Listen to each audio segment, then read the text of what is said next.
Oh my goodness. Did the rabbit hole start for you in the Nation of Islam? We're talking with Gina Yashere, comedian, actress, producer, uh, all of the things, writer. Bob Hart's Abashola on CBS. We're going to talk about the writer strike as well.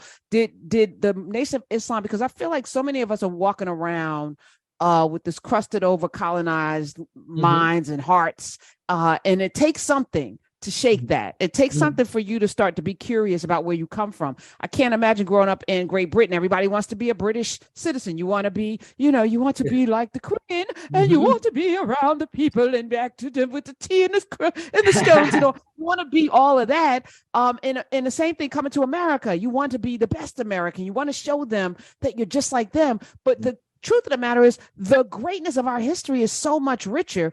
And because you have that knowledge, which I'm not jealous of it, but at the same time, I can't do what you just did. I can't go back thousands of years or even hundreds of years to point to somebody because here we were snatched and stripped. Exactly. Yeah. So I had that knowledge, but didn't have that knowledge. So because I was educated by the colonizers. So even though I knew some of that, because at school I was surrounded by a lot of Caribbean kids who have similar history to African Americans. People think, a lot of black people in America think, oh, they're coming from the Caribbean. They think they're better than us. They're not. They've had very similar experiences in that they are descendants of people who were snatched. The only difference is I do a routine in my stand-up where I say Americans did the equivalent of burglarizing someone's house and keeping the stolen goods in their own home, whereas the Brits stole, but they kept it in other people's houses. So when the Brits stole black people, they didn't bring them all to England.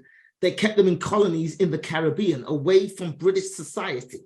So that's why the Brits have this inflated belief of themselves that they're better than Americans. We're not as racist as the Americans. Look what they did. It's like, no, you did way worse, but you did it hidden away on the colonies in the Caribbean. So British society couldn't see the filthy, disgusting things you're doing to black people because it was in the colonies, in Jamaica, and in Barbados. Barbados, yeah.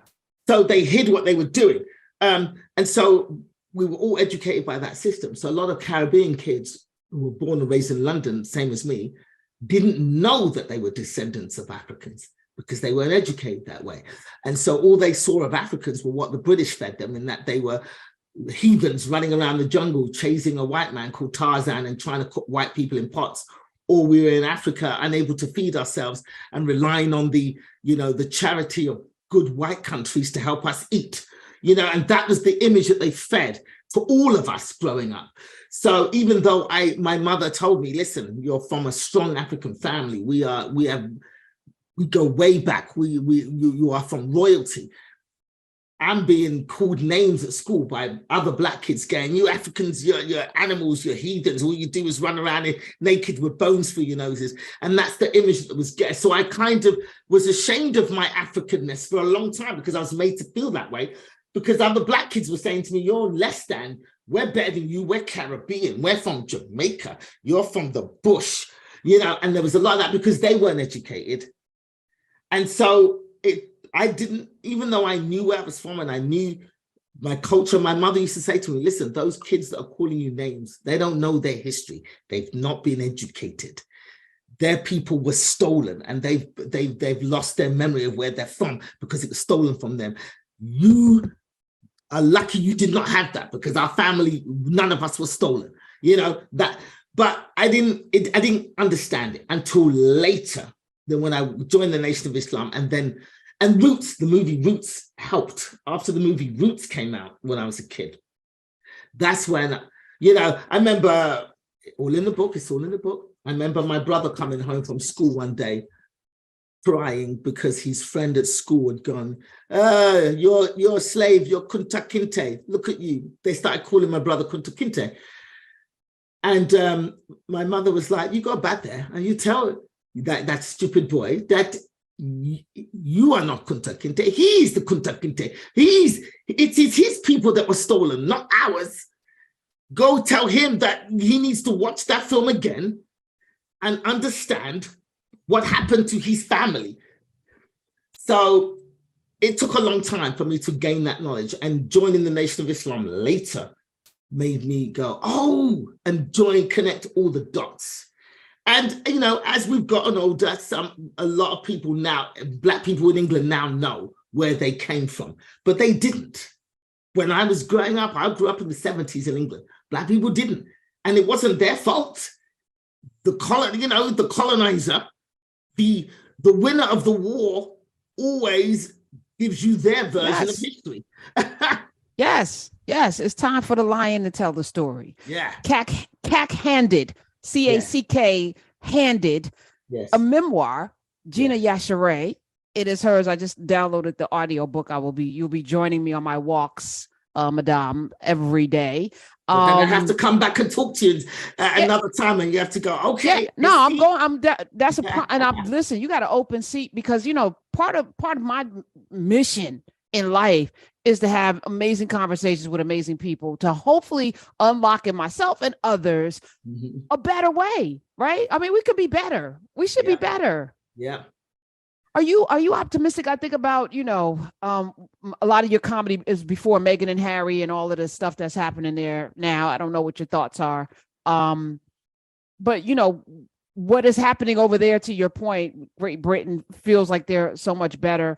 And I was also saying, because the Queen died, had she died 20 years earlier, maybe people would have cared more. But now people know too much to even care about the coronation of Charles. Like they're all trash now, right? Nobody, you know, you got Wales and Ireland, you know, giving them the middle finger. I mean, it was wild watching. Yeah, I mean, Americans know better now. British Black people have known. I mean, the thing is, we were raised, the Queen has been the Queen my entire life. But when she died, I had that knowledge of the royal family, and the fact that the entire wealth of the British royal family was built off the blacks, of the Black people's exploitation, you know, and the murder and genocide of Black people. So I'm like, when she died, I was like, oh, I'm sad that she died for her family, but it means nothing to me, because I'm like, my family's bronzes are still in your museum and you're refusing to give them back.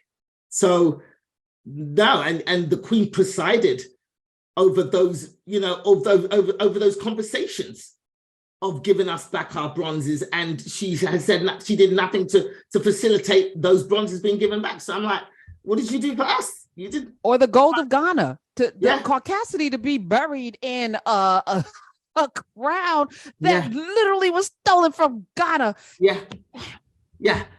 And it's not just Africa.